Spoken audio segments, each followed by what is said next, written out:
Not this summer, because that would be like bugging. But come 2.5 years from now, Mo Salah to San Diego FC. You guys are quiet. Because you're bugging! What? Now for some more spot-on analysis. Let's go to Bro, Am I Buggin'? Charlie, kick us off. All right. Bro, am I bugging? Okay. Probably.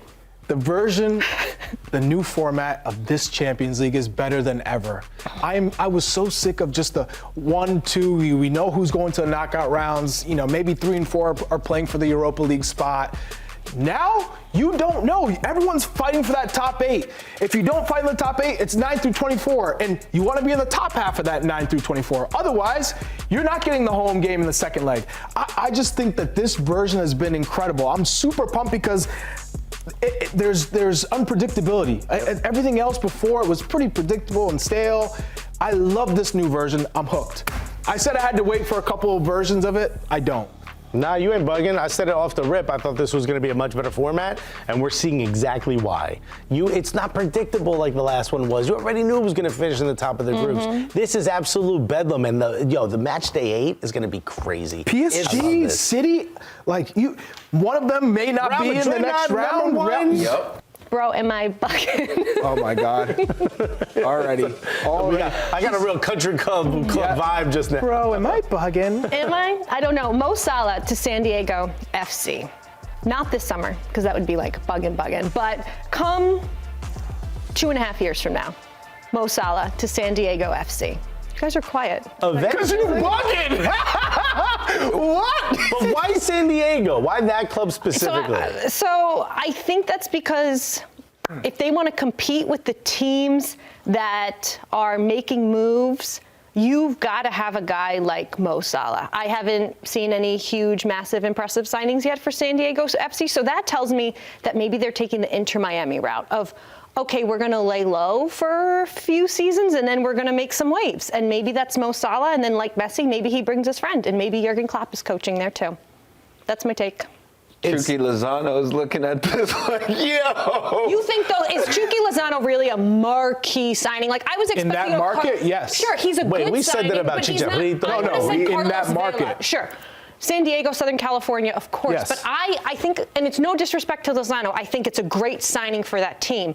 But I think I was expecting more like Carlos Vela and above of what that was for LAFC in San Diego. And who would that be in the Mexican national team right now? Probably no one in the Mexican national team. I'm saying it's going to be Mo Salah. It's going to be Mo Salah.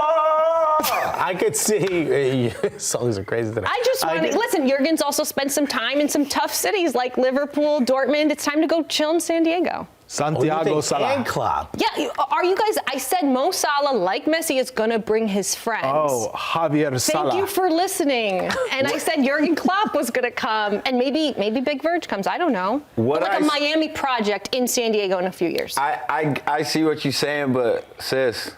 Nah. Bugging. Again, in the production meeting, you said, come with a wild take. Here I am with a wild take, and that's believable.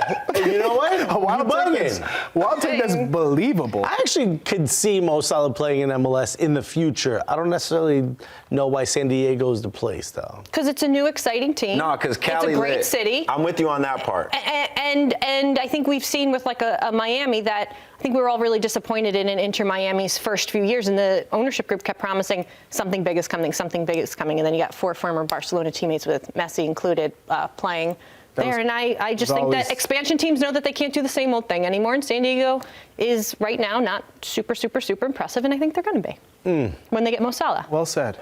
For me, I'm going to go not as crazy as what you just said, but I think Wilfried Zaha coming into this league is not just a great pick, but I think immediately Charlotte has on their hands one of the top 5 most marketable players in this league right now.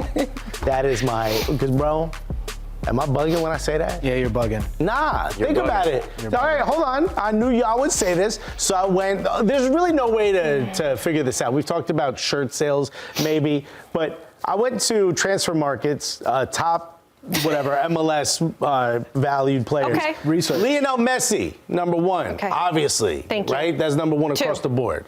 Okay? Suarez. Are we talking about marketability Yes. or market value? How else do in you the rate market? this? How else do you rate I'm this? just, I'm just so- clarifying what you're. I said marketable names. He is a big name. He's going to sell tickets. He's going to sell shirts. But you're He's using doing transfer. Hold he's on, doing you're using- live research. Hold on. But I'm not doing live research. Transfer market to see how How else do you do this?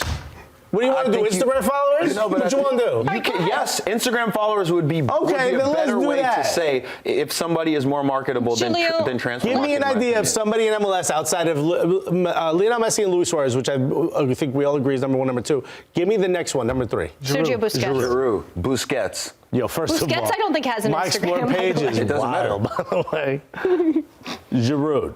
Okay, Well, I while don't know you why do we're this doing Google this. search, while you do this Google search, you said top 5. The 4 before him would be on Inter Miami for me. Messi, Suarez, Busquets, Alba, all more marketable. And then you've got 5 through 8 in Los Angeles in Olivier Giroud, Marco Reus, Ricky Puig. Ricky Puig! You think any of those are selling as many seats as Wilfried Zaha? Seats? People are that excited? Yes. Yes, To see Just Olivier see- Giroud?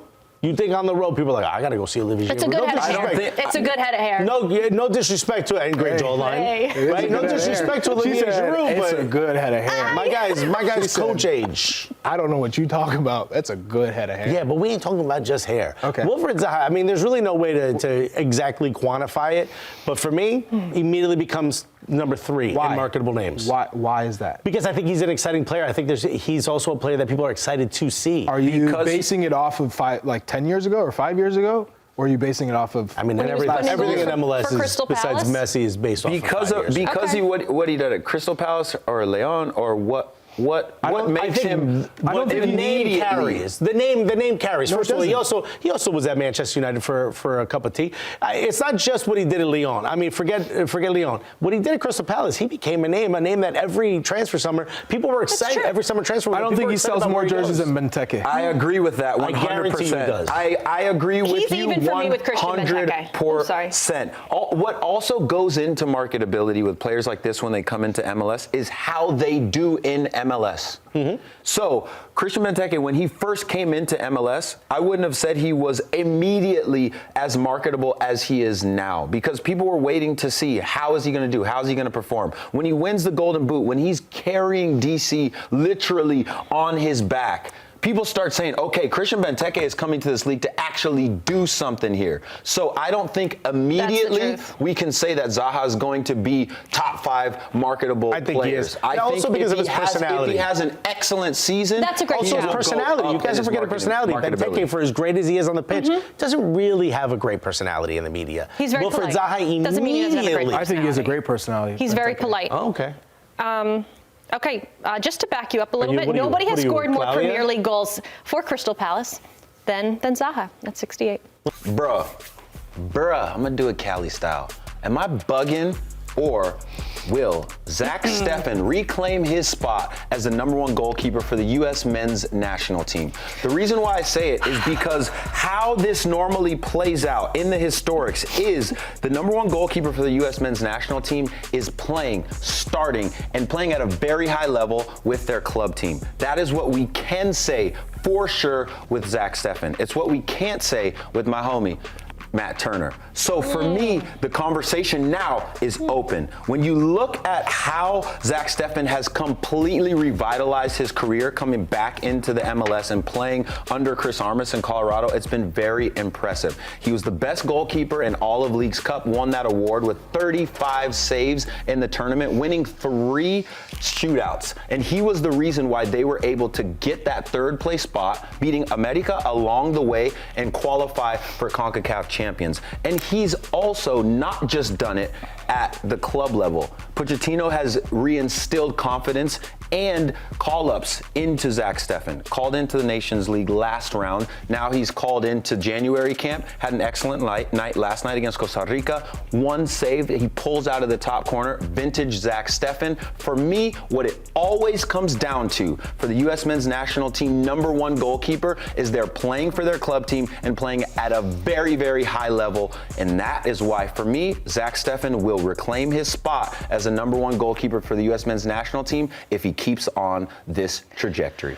It always just depends on who is on the depth chart in your team. If Zack Steffen comes back to Colorado and Tim Howard's still there, he ain't playing. So it depends on. But it then he wouldn't Yeah, go. but he wouldn't have gone to the But Colorado my Rapids. point is it depends. It always depends. That's a good take. I gotta say, I feel a little lied to and a little hazed here because that's a very good take. Maybe your Zaha take was a little wild, but like you guys had, Bobby, you guys came with like some pretty, pretty like good takes that I have nothing to argue about, and you told me it's bro my bugging and I coming thought here you with watched this the wild show. stuff. You didn't watch the show before? I watched the show. So what'd you think of Bro Am I Bugging before? Well, everybody does it a little bit different.